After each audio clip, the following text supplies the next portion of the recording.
The way that the construction industry has changed over the last few years, I can see nothing but good in construction. For me, it was pretty natural. I mean, I left school at 14 and I got the opportunity of starting my apprenticeship, which in those days was a 5-year apprenticeship. I loved every minute of it. I always intended to set up my own business, and I did that 10 or 12 years later.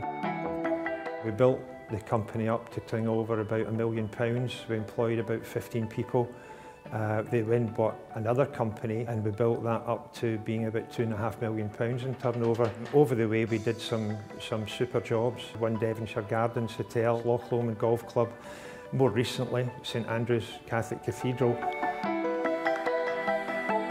Those of us who have been involved in our trade, which is painting and decorating, have always been enthusiastic about apprenticeship uptake, especially for my trade. I've got a very fondness for the brothers of the brush, as painters are known. My name's Martin Owen.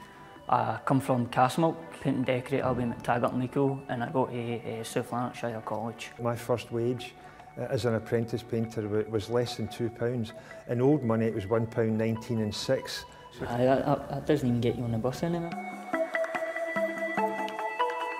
I know that when I left school, virtually everyone that I can remember in my class were leaving school to go straight into a job, and quite a lot of them in construction, plumbing, painting, joinery, electrical, that kind of thing. And I do sympathise with young lads and lasses just like Martin and so many others, that it's not as simple as that. There's a lot of pressure on your teachers saying, you need to go to college, you might need to go to university and stuff, but you don't really need to do well academically to progress in whatever career you're doing. So I was never academic, but I hope that in a very small way, and even if it's only to myself, I proved that it's possible to have a degree of success without having gone down the academic route. I'd like to do this for hopefully a long time. I really enjoy it. I like going into a house and it's all run down and that, then when you leave and it's beautiful, it's great, it's rewarding that way, seeing that you've made a difference.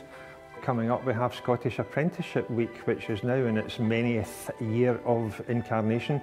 It grows year by year. It's absolutely tremendous. The involvement by all sorts of government bodies and other bodies and employers and employees who take an interest, take a care in the future of apprentices through all sorts of trades and professions.